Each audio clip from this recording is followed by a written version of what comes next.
तो शुरू करते हैं जाति सभाएं से, जहाँ से हमने छोड़ा था तो वहाँ शुरू करते हैं। यहाँ हमने करना था। तो जाति सभाओं को ऐसे परिभाषित किया जाता है, जाति सभाओं को ऐसे परिभाषित किया जाता है कि ये वे उप समुदाय हैं जो जाति के सदस्यों को सामाजिक गतिशीलता, राजनीतिक शक्ति तथा आर्थिक लाभ प्राप्त करने में सहायक होते हैं। रोडोल्फ जाति सभाएं अनेक अर्थों में औद्योगिक रूप से विकसित देशों में पाई जाने वाली स्वयंसेवी सभाओं व हित समूहों से मिलती जुलती हैं, जो खुद के कह सकते हैं एक संगठन बना लेना, सभा बना लेना खुद की। तो उस हिसाब से कह सकते हैं ये समूह जो एक समूह के रूप में बन जाते हैं खुद के एक संगठन बना लेने से विकसित देशों में। परंतु जाति सभाएं या उपसमुदाय स्वयंसेवी सभाओं से कई अर्थों में भिन्न है और ये उन जाति जैसी स्वाभाविक सभाओं से भी उनके अर्थों में भिन्न है जिनमें ये उपसमुदाय या जाति सभाएं विकसित हुई हैं। संगठनात्मक स्तर पर जाति सभाएं पारंपरिक जाति संरचना की तुलना में जो पहली कह सकते हैं पारंपरिक जाति संरचना की तुलना में स्वयंसेवी सभाओं से अधिक मिलती जुलती है। इसमें कार्यालय, पद सदस्यता, आरंभिक स्तरीय प्रशासनिकीकरण व विधायी प्रक्रिया होती है, जिसे कि सम्मेलनों, प्रतिनिधियों व प्रस्तावों के माध्यम से देखा जा सकता है। परंतु स्वयंसेवी सभाओं के विपरीत जाति सभाओं की विशेषता समाज संस्कृति, चरित्र तथा परिस्थिति में दिखाई देती है। अगर देखा जाए स्वयंसेवाओं जो सभाएं हैं खुद की स्वयंसेवी सभाएं, इनसे बिल्कुल अलग जो जाति सभाएं होती हैं उनमें संस्कृति पर ध्यान दिया जाता है और चरित्र तथा स्टेटस पर ध्यान दिया जाता है। कहीं ना कहीं ये सब दिखाई देता है उसमें। यह विशेषता इन जाति सभाओं को एकत्वता प्रदान करती हैं जो स्वयंसेवी सभाओं में नहीं होती। कह सकते हैं जो स्वयंसेवी सभाएं होती हैं उनमें इतना एकता नहीं होती, क्योंकि जाति के आधार पर इतना नहीं होता है। लेकिन जो जाति के आधार जो जाति सभाएं होती हैं कहीं ना कहीं उनमें समान संस्कृति होती है और कहीं ना कहीं तो इनमें एक एकत्वता होती है। एक समूह एक होकर समझ लीजिए, एकत्वता इसमें प्रदान मतलब होती है, इसमें एकत्वता होती है, एक होना जिसे कह सकते हैं। क्योंकि जब जाति समूह एक जैसे होंगे तो सभी अपने आप को एक जैसा महसूस करेंगे, क्योंकि उसमें कोई भिन्नता नहीं है, कोई डिफरेंस नहीं है। जाति संघों की प्रक्रियाएं व्यापक हैं। जाति सभा भारतीय समाज के दो स्तरों पर सेवा करती हैं। एक है पवित्र व पदक्रमित जाति व्यवस्था को एकरूप करना और दूसरा स्तर है स्थानापन्न करना, रिप्लेसिंग जिसे कहते हैं करना। ये निम्न जातियों के दृढ़ बनने के प्रयासों को प्रारंभ करती है। वह उन प्रयासों को निरंतर जागरूक भी करती है जिसमें निम्न जातियों उच्च अनुष्ठानिक परिस्थिति व संस्कृति के प्रतीक जिन्हों को धारण कर सकें। जो निम्न जातियों के लोग हैं कहीं ना कहीं उच्च अनुष्ठानिक परिस्थिति, स्टेटस व संस्कृति के प्रतीक जिन्हों को धारण कर सकें। यह तमिलनाडु के नादार नामक ताड़ी बनाने वाले निम्न जातियों के उदाहरण से स्पष्ट हो जाता है, जहां नादार जाति ने 1910 में गठित नादार महाजन संगम नामक जाति सभा के प्रयासों से न केवल उच्च परिस्थिति प्राप्त की बल्कि एक अनुष्ठानिक संगठन भी पाया जो उनकी आवश्यकताओं की पूर्ति कर सकता था। तो उन्होंने कहीं ना कहीं एक संगठन भी बना लिया उच्च लोगों के जैसे। नादान महाजन संगम के निम्नलिखित उद्देश्य बनाए गए थे। जो संगम बना लिया गया था नादार महाजन संगम, कहीं ना कहीं निम्न वर्गों का ये एक संगम था, एक सभा के रूप में समझ सकते हैं ये एक था। तो इसमें इनके जो उद्देश्य थे वो क्या थे, इनमें नादारों के सामाजिक, भौतिक व सामान्य कल्याण को प्रोत्साहन देना, कि इनकी सामाजिक स्थिति कह सकते हैं, इन सभी चीज़ों का ध्यान रखना, सामान्य कल्याण को प्रोत्साहन देना। नादरों के सामाजिक, नैतिक व बौद्धिक विकास के लिए व्यवहारिक कदम उठाना, इनकी नैतिक और बौद्धिक विकास के लिए व्यवहारिक कदम उठाना, सामाजिक में कह सकते हैं, नादरों के सामाजिक में। नादार बच्चों को पाश्चात्य शिक्षा प्रदान करना, मतलब पश्चिमी शिक्षा प्रदान करना, शिक्षा प्रदान करने के लिए विद्यालयों व महाविद्यालय खोलना तथा नादार समुदाय के निर्धन परंतु मेधावी विद्यार्थियों की छात्रवृत्ति पुस्तकों व शुल्क आदि से सहायता करना। जो निम्न वर्ग के लोग हैं कहीं ना कहीं उनको पश्चिमी शिक्षा देना, मतलब अंग्रेजी शिक्षा देना, और स्कूल खोलना, यूनिवर्सिटीज़ खोलना, इन सब चीज़ के लिए इनके लिए बंदोबस्त किया गया। और कह सकते हैं इनके जो उद्देश्य थे, ये सारे उद्देश्य थे इनके। और जो निर्धन लोग थे जो मेधावी छात्र थे, जो अच्छा मार्क्स लेकर आते थे, उनको छात्रवृत्ति दिया जाता था। और पुस्तक व जहाँ पुस्तकों की जरूरत पड़ती थी वहाँ पुस्तक दी जाती थी, और जहाँ पैसों की जरूरत पड़ती थी वहाँ पैसे भी दिए जाते थे। तो कह सकते हैं पुस्तकों व शुल्क आदि से सहायता करना। समुदाय के सदस्यों के मध्य वाणिज्य व औद्योगिक उद्यम को प्रोत्साहन व समर्थन देना।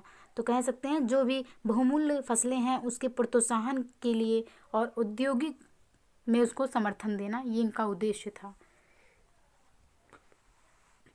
सामान्य तौर से जाति सभाओं तथा इस जाति सभा की उपरोक्त कई अन्य उद्देश्यों से ये पता चलता है कि इन संगठनों ने अपने समुदाय के लिए कितना महत्वपूर्ण योगदान दिया है।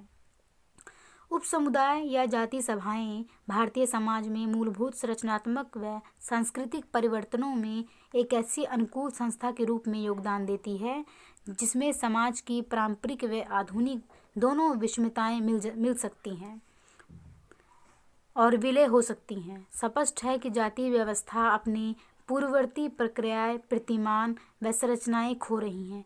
जो जाति व्यवस्था, जो पहली चीज़ें थी जाति व्यवस्था में जो विद्यमान थी, कहीं ना कहीं अब धीरे धीरे वो ख़त्म हो रही हैं। जो कठोर नियम थे कह सकते हैं, कहीं ना कहीं वो खो रहे हैं तथा लोगों की नई आवश्यकताओं व स्थितियों के अनुकूल नए प्रक्रियाएं, प्रतिमान व संरचनाएं प्राप्त कर रहे हैं। तो मतलब कह सकते हैं जैसे पहली स्थिति थी, पहली मांग थी, अब वैसा नहीं। अब नई स्थितियां, नई चीज़ें मांग के रूप में बढ़ रही है और कहीं ना कहीं नई चीज़ों के ऊपर कार्य हो रहा है। धीरे धीरे ये पारंपरिक समाज के अनुष्ठानिक व व्यावसायिक उद्देश्यों को कम और आधुनिक समाज की गतिशीलता व भागीदारी के उद्देश्य को अधिक निभा रही है। तो कहीं ना कहीं जो समाज है वह आधुनिक चीज़ों के लिए कहीं ना कहीं आधुनिक चीज़ों को ज़्यादा अपना रही है। आधुनिक समाज जो है वो कहीं ना कहीं धीरे धीरे नई चीज़ों के नए उनके उद्देश्य होते हैं, नई चीज़ों को वो अब अपना रहे हैं। इस प्रकार ये भारतीय समाज को एक जन्मजात पदक्रमित व बंद व्यवस्था से अर्जित उपलब्धिपूर्वक अपेक्षाकृत समानतावादी व खुली व्यवस्था में परिवर्तित करने में सहायक दे रही है। तो कहीं ना कहीं जो पहले बंद व्यवस्था थी अब कहीं ना कहीं खुली व्यवस्था में वो बदल चुकी है। अंततः अगले भाग में इस महत्वपूर्ण प्रश्न का उत्तर दिया जाएगा कि क्या कल के भारत में जाति का अस्तित्व रह सकता है। तो इसको हम पढ़ते हैं कि क्या कल के भारत में जाति का जो अस्तित्व है वो रह सकता है। भारतीय जनसंख्या के शिक्षित अभिजनों, जो शिक्षित लोग हैं, भारतीय जनसंख्या के शिक्षित अभिजनों का एक लघु भाग, मतलब छोटा भाग, जो कि शायद शक्तिशाली है परंतु संख्यात्मक रूप से महत्वपूर्ण नहीं है। संख्या के रूप से देखा जाए तो महत्वपूर्ण नहीं है, जाति व्यवस्था की समाप्ति चाहता है। भारत की बहुसंख्यक जनसंख्या और विशेषतः हिंदुओं के लिए बिना जाति के समाज की कल्पना भी असंभव है। मतलब कह सकते हैं कि बिना जाति के समाज संभव ही नहीं है। तो कहीं ना कहीं जाति इतनी मेन है। हिंदुओं के लिए बिना जाति के समाज की कल्पना भी असंभव है। जाति उनके अस्तित्व व सामाजिक अस्तित्व का भाग है।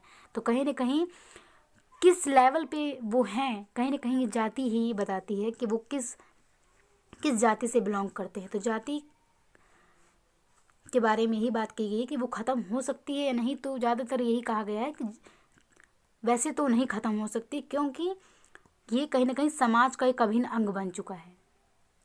हमारे समाज में संयुक्त परिवार व जाति व्यवस्था व्यक्तियों के लिए वही सब हित लाभ देते हैं जो औद्योगिक रूप से विकसित देशों में कल्याणकारी राज्य देता है। जाति बहुत हद तक सांस्कृतिक समरूपता प्रदान करती है। कहीं ना कहीं सांस्कृतिक जो कह सकते हैं, पहनावा, खान पान, सारी चीज़ें जो संस्कृति की आती हैं, जाति बहुत हद तक सांस्कृतिक समरूपता प्रदान करती है, परंतु इसके शोषणात्मक व बुरे पक्ष भी हैं। में शोषण समझ लीजिए और बुरे पक्ष भी हैं जिनकी ओर अधिकांश लोग व खास तौर पर उच्च जाति के लोग ध्यान नहीं देते हैं। ये याद रखना अनिवार्य है कि जब तक लोग स्वयं जाति की अन्यायपूर्ण प्रकृति के प्रति जागरूक नहीं हों, जब तक लोग खुद जागरूक नहीं होंगे जाति के अन्यायपूर्ण प्रकृति के ऊपर, तब तक कुछ भी प्रभावकारी उपलब्धि संभव नहीं हो सकती। तब तक कोई भी जितनी मर्जी अचीवमेंट, जितनी मर्जी चीज़ें ले आइए, वो कहीं ना कहीं उपलब्ध वो संभव ही नहीं हो पाएगी। हमारे राजनीतिक व सामाजिक जीवन में जाति का सिद्धांत की इतनी सदृश स्थिति है, इतनी मजबूत स्थिति है कि राजनेताओं सहित सभी ने इन सिद्धांतों को मन ही मन स्वीकार कर लिया है। कहीं न कहीं सभी ने इसको एक्सेप्ट कर लिया है कि जाति को एकदम से ख़त्म नहीं किया जा सकता, और बड़े बड़े जो राजनेता हैं, जो नेता हैं, वो भी ये सब मान चुके हैं। संचार के आधुनिक साधनों के फलस्वरूप, अब संचार की बात की जा रही है, संचार के आधुनिक साधनों के फलस्वरूप, आधुनिक जो साधन आ चुके हैं, अब आधुनिक साधनों के फलस्वरूप जाति का क्षैतिज दायरा बढ़ गया है।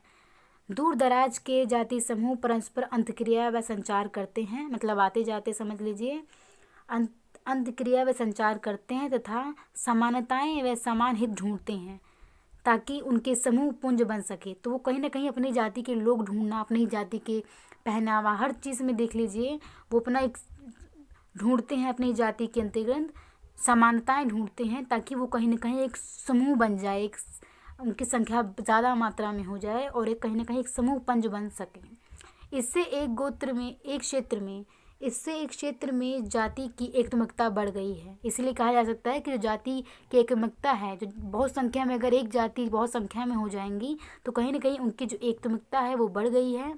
सार्वत्रिक वयस्क मताधिकार का एक प्रभाव जातिगत चेतना को मजबूत करने में दिखाई देता है। राजनीतिक दल ऐसे प्रत्याशियों को चुनने में बहुत मेहनत करते हैं जिनका स्थानीय प्रभुत्वशील जाति समूह में सामाजिक आधार हो।